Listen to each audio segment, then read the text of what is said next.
All right, YouTube.com. A female cop gets caught seducing inmates. Oh my goodness. You charlatans. Let's see.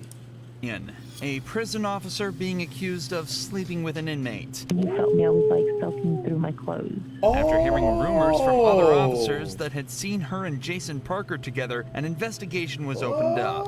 Charlene thinks she flew under the radar and got away, but what she doesn't know is that the detectives have all the evidence they need. Damn. And they're about to expose and embarrass her in the most brutal way possible. You got Well, what? a lot of ass head game. Oh my lord. My God. Right from the start, Charlene plays innocent and pretends she doesn't know anything about the allegations. We're notified of a possible improper relationship between you and Jacob Parker. So we're here for that. I just kind of want to talk to you about it and get your side of that story. I don't know anything about it. I mean, She don't know anything about it. That's what she come on. Why were they that specific then? Why were they that specific? Listen, hey, y'all gotta understand how prevalent it is for these female cops and security guards to be like, you know, looking out for some of these niggas up in there and being seduced. Bruh, they have any and every dude of any and every type of caliber, from the hoodest of the street niggas, from the nerdiest, from the upper echelon, from the suburban or the rich or the prissy dude. They got every single spice, every single flavor in that jail, in that prison at their disposal. And can I keep it real? All of them want to take something down. Especially if they've been in there for more than like 3, 4, 5 years, bro. They don't got no standards. They gonna take down a big ass whale. They're gonna take down a number 2 pencil looking joint. They ain't taking down anything. Okay. Have you talked to him on any jail phone calls or anything like that? Uh-oh. no. Charlene is sure that this will work, but the detectives have much more evidence than they're letting on. And where would you think that this allegation would come from if there's nothing to it? Well, I had a feeling this was coming. So there was an inmate named Coker, Justin Coker. Okay. He got out of here for, I don't know what period of time. And he tried to contact me on Facebook. He sent me a message and I blocked him on Facebook. Lord have mercy. And I guess one time Parker was going back to Bequat to use the bathroom, and he was talking like at the window with me. Mm-hmm. And I guess Coker like didn't like that, which I had no contact with him or anything. And Look. It's a love triangle. It's a love square. A love circle. A love octagon. You know how many other niggas she had in that prison? Not liking, like, yeah, them niggas gonna be jealous. Cause you giving that mop up. You giving that head up. and Parker had told me that he had gone up to him and was like, "Don't talk to her," or something Oh, crazy like Lord. So, I'm Niggas just possessive about the not joint trying to in be rude jail. here. I'm just, Yeah. Why would you expect this conversation to come up from that? Like now, if that happened a few months ago. Charlene claims that the only time she's had contact with Jason was a single And what's on her ring? Or what's on her finger? I just said it my damn self. What? Let me see. Left hand. Whoa. Is she? Oh. Okay. time outside the jail bathroom, and it was a jealous inmate that started the rumor. But the detective is about to share some evidence that instantly proves that Charlene is hiding something. I don't know exactly how it started, like who it started from, but I was told that it was brought to somebody's attention, and then we looked at jail calls, and there's jail calls between you and Parker. Uh-oh. And all that stuff's recorded. So Gotcha. I don't think you're being completely truthful. Well, I kind of know that you're not. And I'm not trying to be rude when I say that. Yeah, no. I'm just kind of trying to lay it out on the table for you. Mm-hmm. So can you kind of tell me what's going on? I guess a few years ago, we talked, and then What the fuck? I ended up here, and then he ended up here. I didn't know he was here. Oh, and, my- like It wasn't anything like that. It wasn't anything like that. But it. Apparently, Charlene and Jason knew each other before prison and messed around before they both ended up here. This led to them joking around with each other here, but nothing else. Or at least, that's what she claims. In reality, the cops have recorded phone calls from inside the prison that tell a completely different story. So what about some of these phone conversations? No, not here or the phone. I thought No, you were I just talking mean about phone. conversations y'all are having on the phone. No. Since he's been in here. Like sexual? Well, I'm not saying having phone sex, talking about sexual acts. From what I'm listening to on the calls, I take it as that you've given him oral sex at some point. Is what I gather from these calls. No, that was like in the world. Oops. Wait, what? And what? No, what? I gather from these calls. No, that was like in the world, but we never like. That was in the world. She giving that bobble up, Kiki. She giving that bobble slobble up. We never dated. We just. Okay. What kind of conversations have you had with him since you started working here and he's been in the jail? Just talking about what would happen after he got out. Ooh. And then Woo. the jail call recordings. Have you been talking to him like while you're at home? Like he calls you from the jail while you're at home, or? Mm-hmm. Okay. Ooh. And she married? Is she married? 15 minutes into this interrogation, She married. Charlene's original story is seeming less and less like the truth. She's been caught in multiple lies, admitted to having sexual relations with Jason in the past, and calling him regularly from her own home. This is highly irregular behavior for a prison officer, and it doesn't take a genius to realize something deeper may be going on. Yeah. But the detective has some more questions pertaining to some more physical. But like he said, that could be a lie too. She giving him a little something when he was out. When he was a free man and being a delinquent, being a fuck off, he was, knocking the poke coins out her motherfucking skull. Knocking the goddamn Mario coins out of there. Fuck is wrong with her? Knocking the brakes off that. Evidence.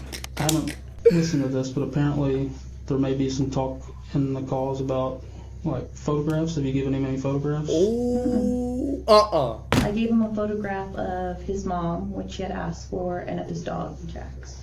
Okay. Oh, she real intertwined. You know about my Dukes and the little dog? Have you given him any photographs of you? No, because. So one of the things we're going to be doing is like looking at cameras and stuff too. Has there been any times where y'all were alone? Oh, she can't help it. She can't help it. Like that, anything that's She can't help it but to lie. She can't help it. She's stuck. She's too stuck. I don't think so. To remember that Charlene She don't has think worked so. at this prison for a while now, and as such will know all the ins and outs of everything such as security camera blind spots and patrol officer schedules. You'd think that with all this knowledge, it'd be easy to hide a relationship with an inmate. But it seems that she forgot about a few vital pieces of information. Maybe she married to him. Not least the facts that all phone calls placed from the prison are recorded. But thanks to the detective, They might have said she's that. about to be reminded of this fact hold on. in Oh my a God. devastating way. Hey, baby. Go back. Baby, guess what? Hey, baby. Well, they definitely in a relationship. Okay. Ooh, hold on. Nah, this too messy, yo. This too sloppy, Joe. Devastating way. Hey, baby. Hey, Go baby. back. Baby, guess what? What, babe? I just won the blackjack game. Yay. I just won $30. I got a lot of stuff to clean and get rid of before you come home. Uh-oh. Yeah. I'm just fucking with you. I was trying to make you think I have all these secret things. Oh, she's so scandalous. Oh my God. I was trying to make you think that I've got a secret thing going on. So guess what? He can get mad and she got some weird kinks. She like that possessive BDSM choke slam, put her in a headlock, maybe a little bit of blood or something. I'm telling you. I'm telling you now. She like that shit. Yeah, I bet you do. What? What? What? What do you mean? I don't know. You probably got this weird sex swing hanging from the ceiling. Kenneth probably thinks it's a swing set. I swear I did not watch this video. The truth at this shit, dog. Trained professional. Do not try this at home, man. I did not watch this video, Kiki. Come on, bro. You know what I'm talking about. Even he know. And he already done plopped his sausage around her ocean like. I don't know. You probably got this weird sex swing hanging from the ceiling. Kenneth probably thinks it's a swing set. Oh, if I had that sex swing, you better believe I'd leave that sucker up for you. Would you really? Hell yeah. You'd let me put you in it? Yeah. With a gag ball and everything? Yeah, babe. Listen. No, I'm too good, nigga. Oh! Put some respect on my name. I'm too good at this shit. Too damn good. Because she's joking, but not really. I think the detective would have said, like, y'all are engaged, or y'all are like thinking about eloping, or y'all are married, or y'all, you know what I'm saying? I think he would have said something by now, right? He didn't. So either what she's wearing on her finger is just a regular Pandora ring, or she is married / engaged to somebody else that's not Jason. So she on the phone playing with this man's feelings, flirting with him, flirtatiously sexting and texting and calling and pulling and push. You see what I'm saying? You see what I'm saying, old dog?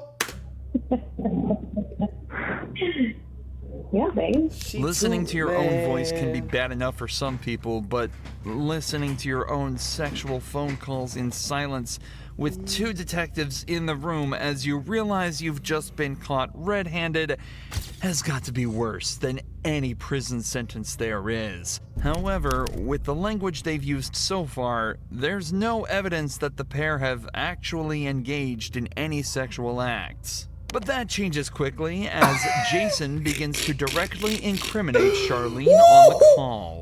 I just want you to look at me sometimes and be like, damn, my woman's fine. Fine as wine. Mm-hmm. And you got a live ass fucking head game. Oh my god. It wasn't my best moments. I was just trying to get it done. Are you in bed? Don't even get me thinking about that because it makes me so horny. It's like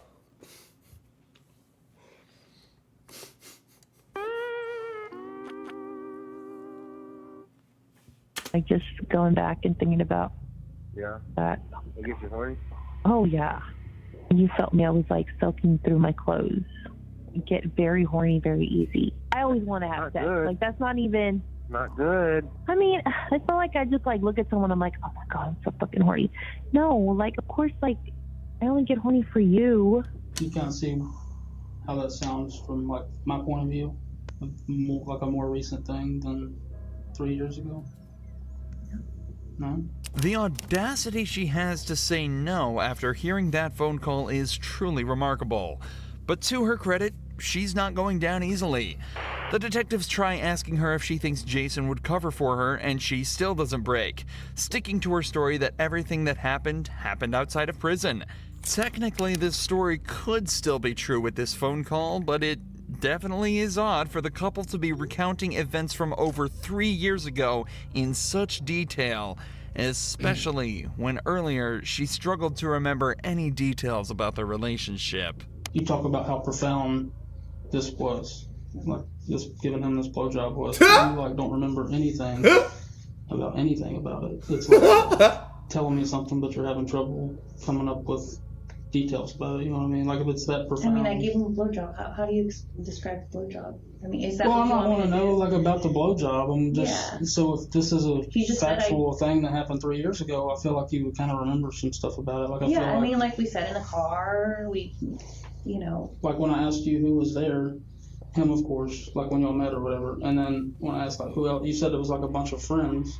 Yeah. But like you can remember one I mean, I chick's was with name my after friend you Chris. think about it for 30 seconds. So Yeah, I mean, that's I was- not making sense to me. You seem to have blanks in your memory when we get to certain details. She want to blank it You out. remember being groped in the Oh. blowjob Oh. from 3 years ago. I Oh. find that hard to believe. Oh. Okay? This is your one chance to be honest with us. One Yeah. chance. Once we get up and walk out and we're done, we're done. We're Have done. y'all had any inappropriate contact, whether it's groping, blowjobs, vaginal, anal sex, anything, hand jobs? Yes, I am being vulgar to get a point across. Yeah, Uh-oh. no, it's not. None of that. Just It's as the not detectives say, things really aren't the adding up. Yet she's still sticking to her story. Or at least she was, before a switch flipped and she said this. I mean, what is it? I might have given him a blowjob. I might. Oh no. Oh my gosh, bro. Oh my gosh. And Said this. I mean, what is it? I might have given him a blowjob in the back part of you. In the back part of the quad? Okay. How long ago was that? I don't know, 2 months ago. The secret's out, and Charlene has confessed. But this matter is more complex than it may seem. In cases of officer-inmate relations, the main question that arises is the issue of consent. Given that Jason and Charlene knew each other prior to being in prison, it's not wrong to assume that consent went both ways in this interaction. right. However, in these cases, that's actually completely irrelevant. According to a 2005 report, federal law criminalizes all sexual relations and contact between prison staff and inmates, and that all sexual relations between staff and inmates are considered abuse, even if the act would have been considered consensual if it occurred outside of a prison. This is because of the huge amount of inmate abuse that was observed in prisons. In 1996, it was estimated that between 12 and 14% of all prison inmates had been sexually assaulted, and the officers were rarely punished. So to prevent this, a zero-tolerance policy was introduced to try and prevent abuse towards inmates. A policy, it seems, that Charlene completely ignored. I'm gonna ask, but I feel like I know the answer. I'm losing my job. So that's not really up to me. Internal Affairs is aware. Investigation is separate. Because she thought she could just do whatever she wanted without consequence. Here you are, faced with this brick wall, bitch. From ours because it's two totally different things. So Yeah. What kind of charges would, like, so it's illegal to have sexual contact with an inmate as an employee. So I said the ball kind of be in their court, but I'll let you She know. as can't. soon as She they be hear too something. horny, Kiki. I mean, could I go to jail? That's up to the DA's office. As it turns out, Charlene would lose her job, and the only time she'd ever be allowed back in jail would be for the 100 days that she'd be made to serve after being found guilty of sexual activity with a person in custody.